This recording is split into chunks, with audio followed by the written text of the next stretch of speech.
Hello everyone.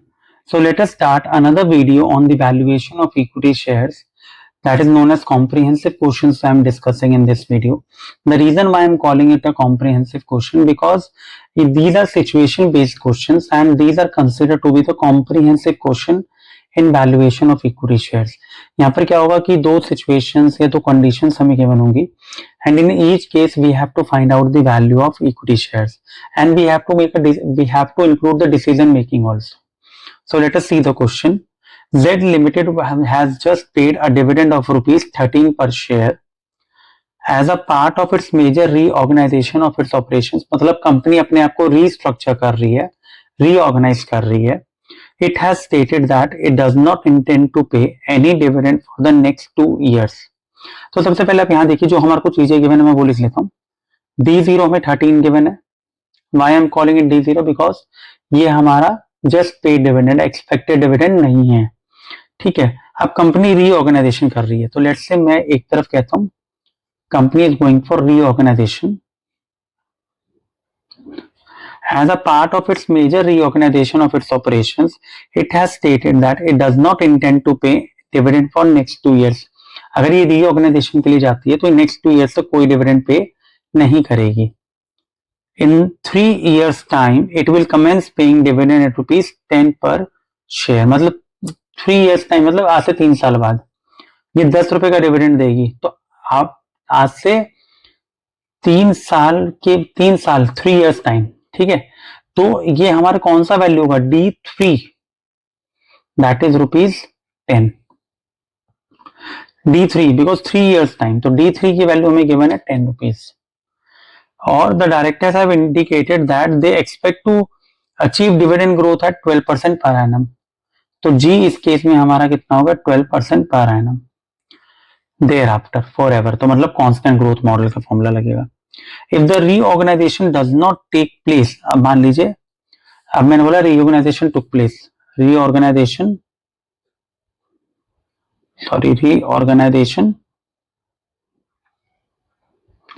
does not takes place क्योंकि हमारी present condition है ये वाली. This is our present situation and this is our proposed. अगर हम रीऑर्गेनाइजेशन करते हैं तो ठीक है. If reorganisation does not take place dividend will be paid in the next 2 years. 2 साल तक डिविडेंड पे किया जाएगा नेक्स्ट 2 years तक. एक्सपेक्टेड ग्रोथ रेट इज 6%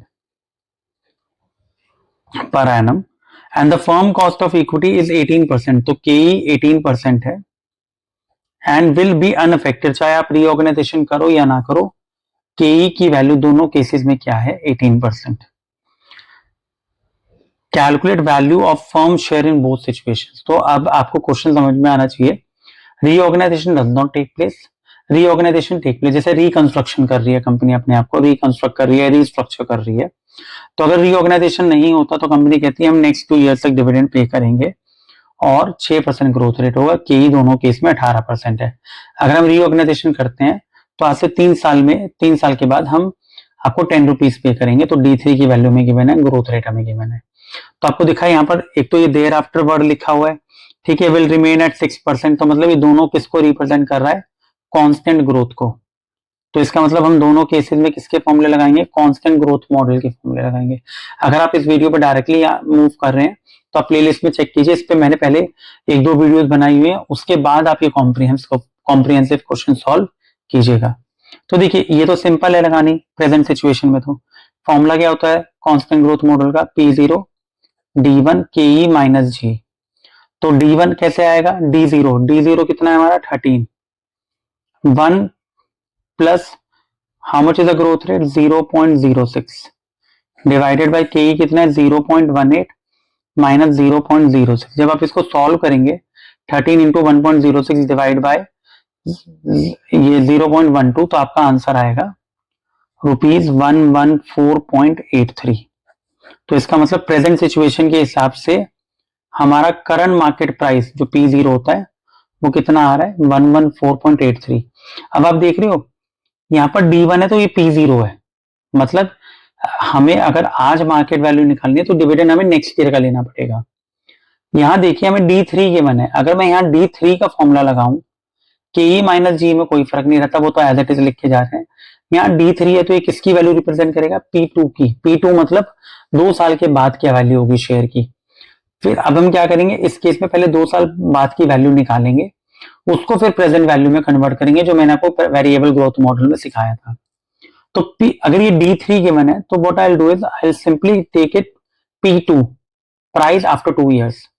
तो D3 की वैल्यू मुझे डायरेक्टली 10 गिवन है, K3 KE इसके अंदर 0.18 है, ग्रोथ रेट इसमें बोला 0.12। जब आप इसको सॉल्व करेंगे तो आपका आंसर आएगा 166.67। अब आप देखिए इतना फर्क नहीं हो सकता। आप कहोगे कि रीऑर्गेनाइजेशन टेक प्लेस नहीं हो रहा तो 114 आ रहा है, रीऑर्गेनाइजेशन हो रहा है तो 166.67 आ रहा है, लेकिन ये वैल्यू कब की है, 2 साल के बाद की। तो मतलब मुझे इसकी प्रेजेंट वैल्यू निकालनी है। तो एक तो फॉर्मूला आपने ये पढ़ा था, P0 इज इक्वल टू, ऐसे पढ़ा था ना, price P2 divide by 1 KE minus raise to power 2, या N कहते थे आप इसको। N मतलब कितने टाइम के बाद की वैल्यू है, या आप सीधा प्रेजेंट वैल्यू का फॉर्मूला भी इसके अंदर लगा सकते हैं। ठीक है, तो N, तो what is P2 here, P2 is 166.67 divided by, ये हम प्रेजेंट वैल्यू निकालने का फॉर्मूला है, 1.18 रेज टू पावर 2। तो आप पहले तो कैलकुलेटर पे कर लीजिए 1.18 इंटू 1.18, तो जो आएगा उसको 16, जो आंसर आएगा 166 को सब डिवाइड कर दीजिएगा, तो आपकी वैल्यू आएगी रुपीज में बता देता हूँ 119.70। ये 2 साल के बाद की वैल्यू थी, क्योंकि ये 18% 12% ग्रो कर रहा है एनुअली। लेकिन जब मैंने उसकी प्रेजेंट वैल्यू P2, आप इसका दूसरा फॉर्मूला मैंने आपको पहले भी सिखाया हुआ प्रेजेंट वैल्यू, तो उस केस में आप ऐसे भी लगा सकते हो, P0 is equal to P2 into PVF R कितना है 18, कॉमा N लगाते थे 2 जैसे वेरिएबल। तो आप ये फॉर्मूला यूज कर लो, चाहे आप ऐसे कर लो, जैसे आपको कंफर्टेबल हो फॉर्मूला लगाने में, तो इससे आपकी प्रेजेंट वैल्यू आपको मिल जाएगी। तो अब अगर रीऑर्गेनाइजेशन नहीं हो रहा तो वैल्यू हुई है 114 प्रेजेंट वैल्यू। अगर रीऑर्गेनाइजेशन करते हैं, हम रीस्ट्रक्चर करते हैं, तो हमारी कंपनी के शेयर की वैल्यू बढ़ रही है, कितनी है 119.70। तो क्या आपका डिसीजन क्या होगा, what would be your decision. जब प्राइस बढ़ रहा है तो आपको रीऑर्गेनाइजेशन करना चाहिए, तो आप क्या लिखेंगे, तो आप लिखेंगे the price in the proposed situation is higher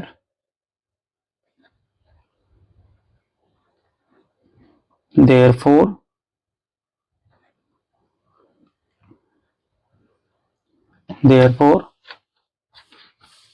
reorganization or restructure may be adopted। तो ये हमारा डिसीजन मेकिंग इसके अंदर हो गया अडॉप्टेड। सो आई होप ये आपको क्लियर हुआ होगा, बिकॉज जब भी हमारे को एक्सपेक्टेड डिविडेंड जोन से ईयर का गिवन होता है ना, और यहाँ प्राइस का जो वैल्यू होता है, जैसे ये D1 था तो P0 हो गया, D3 था तो P2 हो गया, ऐसे बोलेगा 4 इयर्स टाइम तो D4 P3। फिर हम यहाँ पर क्या करेंगे, ये वैल्यू आएगी, इसकी प्रेजेंट वैल्यू निकालने के लिए फॉर्मूला तो ये सेम ही रहेगा, लेकिन मैं N की जगह जैसे 3 इयर्स टाइम बोला तो यहाँ 2 की जगह क्या आ जाएगा 3। तो आप तो कैलकुलेटर से भी कर सकते हो, वरना आप, मैंने आपको प्रेजेंट वैल्यू का भी फॉर्मूला बता दिया, प्रेजेंट वैल्यू भी इसमें ऐसे यूज कर सकते हो, प्रेजेंट वैल्यू फैक्टर वाला कॉन्सेप्ट भी। तो आई होप आपको ये क्वेश्चन क्लियर हुआ होगा। इसी का मैं एक और क्वेश्चन आपको करवा रहा हूँ, ताकि आपको एक कॉम्प्रिहेंसिव व्यू मिल जाए और आपको बुक से फिर क्वेश्चन चेक करने की जरूरत नहीं पड़ेगी, बिकॉज मैं सारे क्वेश्चन प्लेलिस्ट में कवर करूंगा। सो let us start with question number 2। ये क्वेश्चन फर्स्ट वाले क्वेश्चन से कंपैरेटिवली अच्छा भी है, सिंपल भी है, बट इसके अंदर काफी पार्ट्स कवर हो रहे हैं, तो let us discuss. Citizen Limited is expected to declare a dividend of rupees 2.15 at the end of the current year। तो प्लीज जब भी आपको ऐसे इन्फॉर्मेशन गिवन, आप क्वेश्चन में से इन्फॉर्मेशन उतार लीजिए। Citizen Limited is expected to declare a dividend, expected, तो इसका मतलब ये D1 गिवन है, दैट इज रुपीज 2.15। ठीक है, तो this is 2.15। The earnings of the company are growing at 11.2% per annum। तो growth rate is 11.2% per annum. Find out the intrinsic value of the share, intrinsic value मतलब current market price, if required rate of return of the equity invested is 15.2, तो इसका मतलब हमें केई भी given है 15.2%। तो आप समझ सकते हैं हम अभी तक प्लेलिस्ट में बहुत सारे क्वेश्चन कांस्टेंट ग्रोथ मॉडल पे कर चुके हैं, तो ये भी वही है।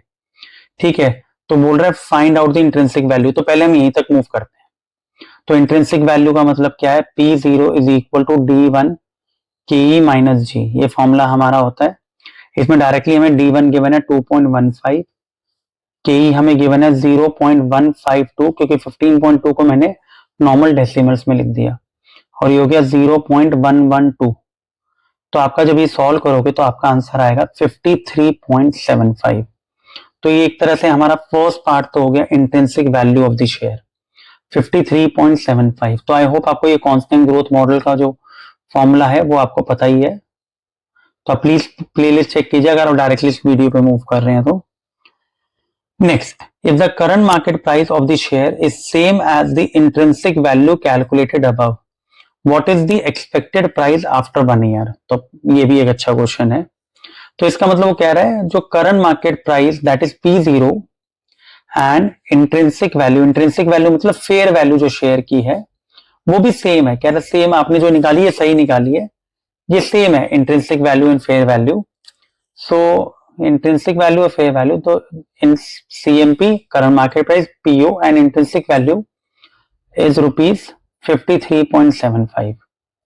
लेकिन ये कौन सी वैल्यू है, P0। कह रहे हैं एक साल के बाद प्राइस कितना होगा, what is the expected price after 1 year. तो देखिए जैसे डिविडेंड में एक्सपेक्टेड होता है ना, तो प्राइस में भी एक्सपेक्टेड हो सकता है। तो मतलब मुझे P1 बोल रहा है, तो मैं फॉर्मूला क्या लगाऊंगा, D0 लगाते थे ना हम डिविडेंड के केस में, तो यहां लगाएंगे P0 1 प्लस जी। जैसे हमें को D1 नहीं गिवन होता तो हम फॉर्मूला क्या लगाते थे, D1 is equal to D0 1 plus g. अभी का प्राइस गिवन था, अभी आपने कितना डिविडेंड डिक्लेयर किया, वो D0 था, तो इसमें अभी मेरा प्राइस कितना है 53.75 इनटू ग्रोथ रेट कितना है इस केस में 11 पॉइंट है ना, तो इसको लिखेंगे 1.112, क्योंकि परसेंटेज में उसको करेंगे 1 प्लस दिस, तो ये हमारी वैल्यू आएगी 59.77। तो ये हमारा कौन सी वैल्यू आ गई, P1। तो P0 जो है वो करंट मार्केट प्राइस है। मुझसे पूछ रहा है एक साल के बाद वैल्यू कितनी होगी, मैंने बता दी P1 is equal to P0 1 plus g, क्योंकि कांस्टेंट ग्रोथ मॉडल है, तो उससे हमारी वैल्यू कितनी आ गई 59.77। तो अब देखो D1 इतना, P1 इतना, तो दोनों ये गिवन हमें। So let us see, let us move further, यहीं से देखते हैं। If an investor buys the share today and sells it after 1 year after receiving the dividends due at that time, what is the dividend yield holding period return. तो अब आप देखिए, मतलब investor ने आज बाय किया, आज मतलब उसने कितने प्राइस पे बाय किया 53.75, और एक साल के बाद सेल कर रहा है, तो सेलिंग प्राइस है मतलब एक साल के बाद कितना है, तो ये तो हो गया हमारा सेल प्राइस 59.77, और बाय प्राइस हमारा कितना हो गया, लेट्स से मैं यहाँ लिखता हूँ बाय कितना हो गया 53.75, क्योंकि एक साल पहले प्राइस ये था, एक साल के बाद प्राइस ये है। इन्वेस्टर ने बाय किया और सेल किया एक साल के बाद, डिविडेंड लेने के बाद what is the dividend yield. तो देखिए सिंपल है, डिविडेंड हमारा D1 गिवन ही है डायरेक्टली, तो हम तो D1 को तो एज इट इज ही लिखेंगे कि एक साल के बाद मुझे ये डिविडेंड मिलना चाहिए। तो डिविडेंड यील्ड का फॉर्मूला, अब इसमें फॉर्मूलेज हैं, आपको ये लर्न करने पड़ेंगे थोड़े से। Dividend yield is equal to, formula क्या होता है, डिविडेंड, ठीक है, अपॉन आप कह सकते हैं परचेज प्राइस या बाय प्राइस। इसमें कुछ लोग इंट्रिंसिक वैल्यू भी बोल देते हैं, मैं बाय प्राइस ले ताकि आपको याद रहे। तो डिविडेंड कितना मिला था हमें 2.15 डिवाइडेड बाय 53.75 इनटू 100, अगर हम परसेंटेज में निकालना चाहते हैं तो इनटू 100 हम कर देंगे, तो ये वैल्यू आपकी अप्रोक्सीमेटली 4% आएगी। तो ये हमारी डिविडेंड यील्ड हो गई। डिविडेंड पेड, या डिविडेंड पेड कितना है हमारा इस केस में, एक्सपेक्टेड डिविडेंड आप कह सकते हो, upon bye price into this.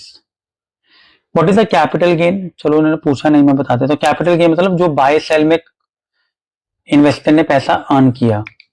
तो देखिए कैपिटल गेन सिंपल, 59.77 जो हमारा सेलिंग प्राइस था, बाय प्राइस कितना है 53.75, तो हमारा कैपिटल गेन कितना हो गया 6.02। अब कुछ लोग बोलते हैं कि भाई टोटल रिटर्न कितना होगा, फिर कैपिटल गेन आपने बता दिया, मैं कहता हूं टोटल गेन मतलब मैं एक इन्वेस्टर हूं तो मुझे कैपिटल गेन तो होगा 6.02, जो क्योंकि मैंने खरीदा 53.75 में, बेचा कितने में 59.77।